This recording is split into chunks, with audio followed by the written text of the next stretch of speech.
Karena kebanyakan hancurnya kehidupan seorang laki-laki itu karena wanita dan nafsu.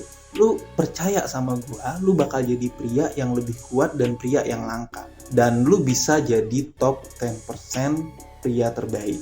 Kalau lu nggak percaya, gue kasih tahu, berdasarkan studi ilmiah dari Paulsen et al. Dari University of Arizona, 87% cowok modern punya kebiasaan nonton video porno.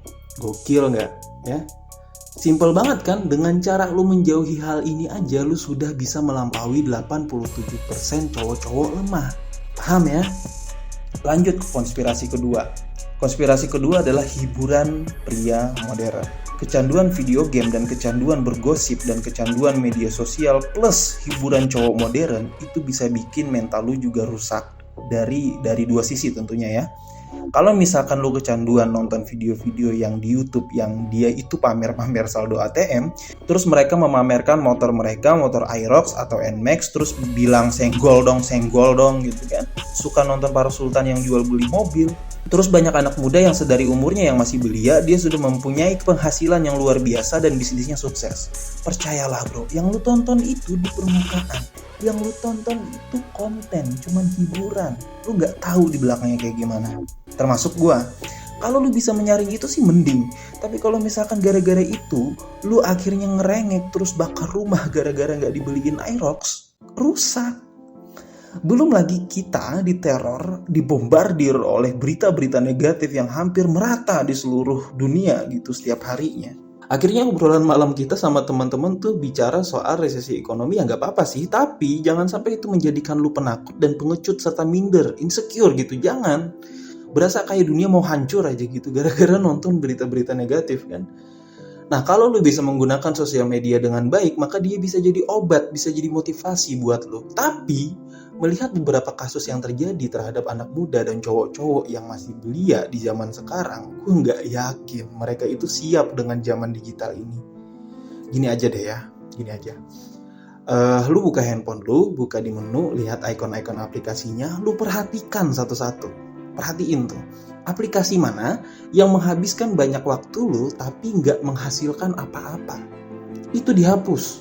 Kecanduan? Iya gue ngerti, makanya gue bikin video ini. Lu coba beranikan untuk hapus aplikasi itu, aplikasi apapun yang menurut lu itu menghabiskan banyak waktu lu dalam sehari tapi nggak menghasilkan apa-apa.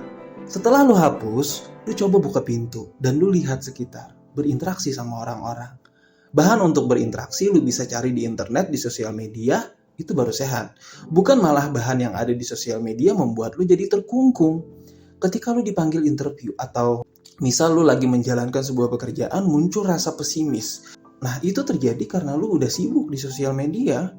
Sekali lagi ya, kalau ini menghasilkan buat lu, menghasilkan sebuah karya yang positif, pertahankan aplikasi itu dan tetaplah di gadget lu.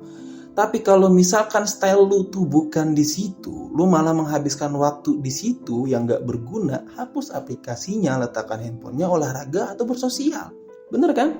Kalau misalkan lu bisa gak kecanduan sama gadget, yang itu dilakukan oleh 87% cowok modern di zaman sekarang, maka lu sudah mengalahkan mereka, kan simple banget. Kira-kira setuju nggak gue bilang 87% pria di dunia zaman modern sekarang itu menghabiskan waktunya untuk hal yang nggak berguna, scroll-scroll sosial media. Hal berguna menurut dia paling banter banget nih ya, dia update gosip terbaru terus diceritain ke teman-teman dan dia dibilang asik. So that's it. Lu cuman dibilang asik. Kira-kira paham ya? Terus yang ketiga, konspirasi yang membuat lu jauh dari Tuhan. Gue sedih baca ini, tapi ini adalah sebuah fakta.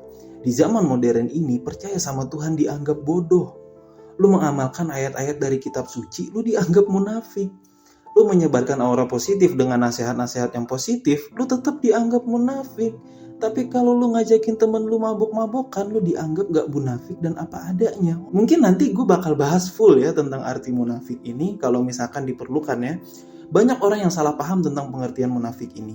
Yang akhirnya kata munafik ini tuh dijadikan sebagai alat untuk mendiskreditkan seseorang, untuk membuat orang itu gak mau mengucapkan kata-kata baik, untuk membuat orang itu akhirnya malu untuk melakukan hal baik yang sesuai dari ayat-ayat dalam kitab sucinya.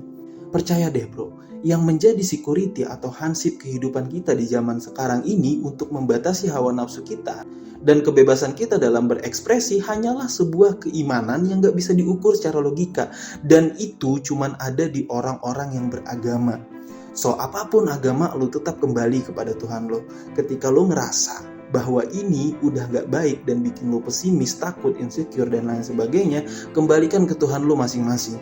Apapun agama lo, gue percaya semua agama mengajarkan hal yang baik. Berapa lama gue harus ngelakuin ini bang? Berapa lama treatmentnya bang? Bro, gue bukan nakut-nakutin lo atau bikin lo pesimis, tapi lo harus ngelakuin ini seumur hidup. Bahkan di era baru nanti mungkin lo akan lebih gencar lagi untuk berjuang akan hal ini. Untuk menjadi top 10% pria berkualitas dan terbaik, lo harus jadikan ini habit, bukan hanya sebuah perubahan yang sebentar atau lo cuma melakukan treatment ini beberapa bulan, tapi lo harus ngelakuin ini seumur hidup. Dan kalau seandainya, gue gak dibilang terlalu naif ya, seandainya doang, harapan doang gitu, 87% cowok lemah itu tadi ternyata mau berubah gitu dan menghindar dengan konspirasi yang udah gue jabarkan tadi, maka tren yang ada di sosial media dan berita-berita yang muncul serta yang ada di stasiun televisi, tren itu akan berubah mengikuti apa yang menjadi kesukaan lo. Gue ralat, maksudnya kita. Gue bilang di sini bahwa kita sama-sama yuk berubah. Gue juga sangat-sangat membutuhkan nasihat ini. Pengalihannya bukan hanya sekedar olahraga terus lu bikin karya, ya karyanya juga bukan hanya jadi YouTuber doang ya.